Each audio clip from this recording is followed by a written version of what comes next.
Hello, DC fans. This is going to be my review on the new Supergirl movie that came out on Friday, and I managed to watch yesterday. First, I'm going to go through some of the characters, and then I'll give my thoughts on the story as a whole. For starters, we have Millie Alcock as Supergirl, of course, our protagonist. She gives a great performance. She shows off Kara's sense of loss over Krypton and her family. Krypto's the only reminder she has of the life she once knew. And arguably, I'd say she's the best Supergirl we've had in live action. She has a cool looking suit. She looks like classic Supergirl. Melissa Benoist is really the strongest competition she has going against her, but others might include Sasha Calle from The Flash as well, which is totally understandable. Then we have Eve Ridley as Ruthie Marie Knoll, our deuteragonist. She gives a decent performance, really sells the sense of loss over her family's murder and the need for vengeance against their killer. She has a nice chemistry with Millie Alcock, which allows Kara and Ruthie to form a strong friendship that's basically the forefront of the story, more or less. We have Krypto, Supergirl's adorable pet. He's modeled on James Gunn's dog, Ozu, but I don't know if Ozu actually plays him. I think Krypto is mostly CGI, but anyway, he's the motivation for Supergirl to go on the journey and help Ruthie go after her family's murderer. We get to see how Kara and Krypto first met in flashbacks. It's good stuff.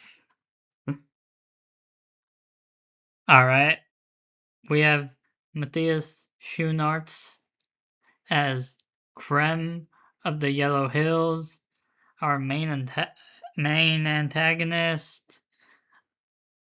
He gives a menacing performance, not only through his physical appearance, but also he commits some truly despicable actions. Like, I'm not gonna go into spoiler territory, but let me just say, he's the kind of threat that needs to be stopped, and that's what Supergirl and Ruthie are planning to do.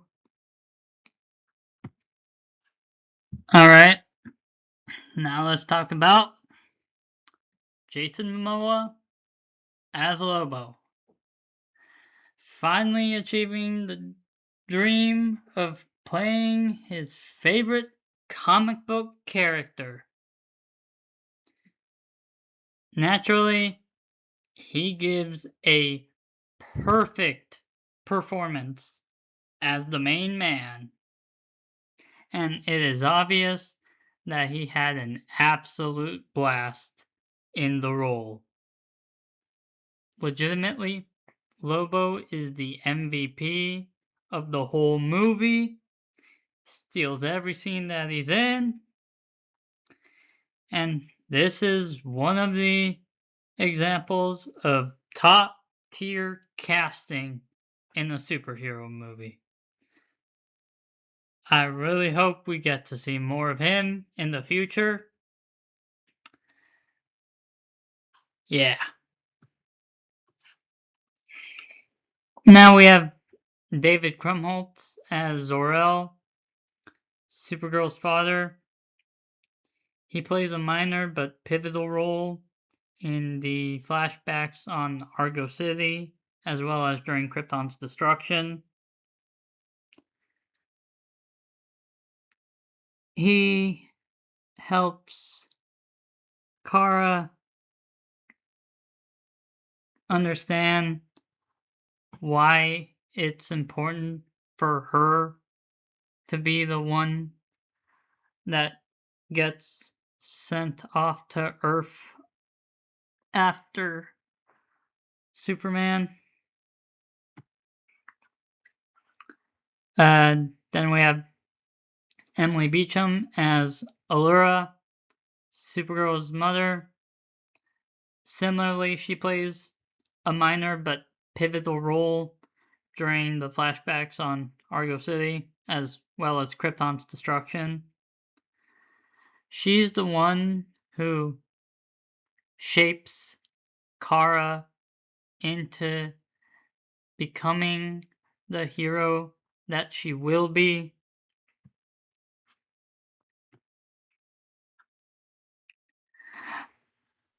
Okay, we have David Cornsweet returning as Superman, serving as something of a special guest star. He only has a few scenes, but they're all pretty great, especially his interactions with Millie as Supergirl.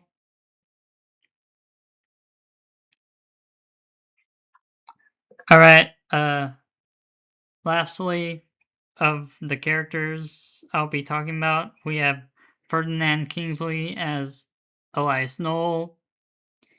He's Ruthie's father.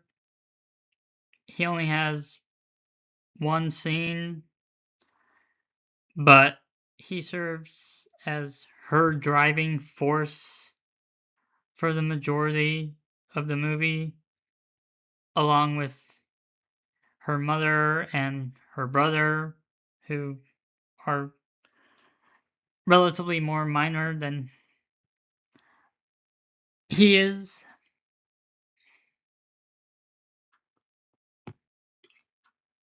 Anyway, my thoughts on the story as a whole.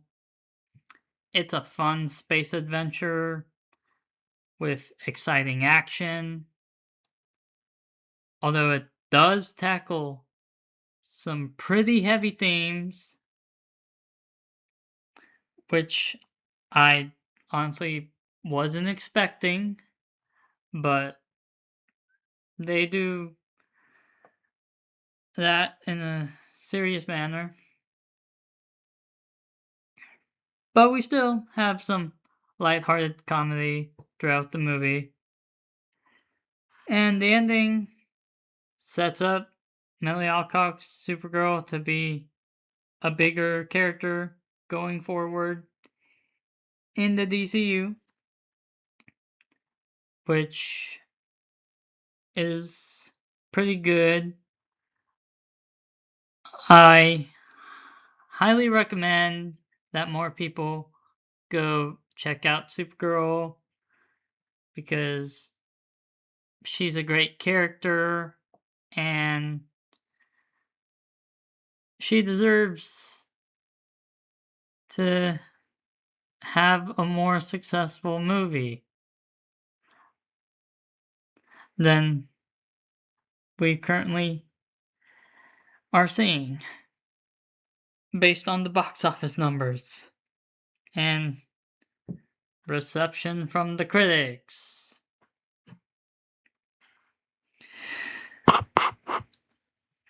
Anyway, those are my thoughts. If you're wondering why I didn't include any comparisons to the Supergirl Woman Tomorrow comic, it's because I haven't read it. These are just my thoughts as someone who watched the movie. Please go watch it if you haven't. Thank you.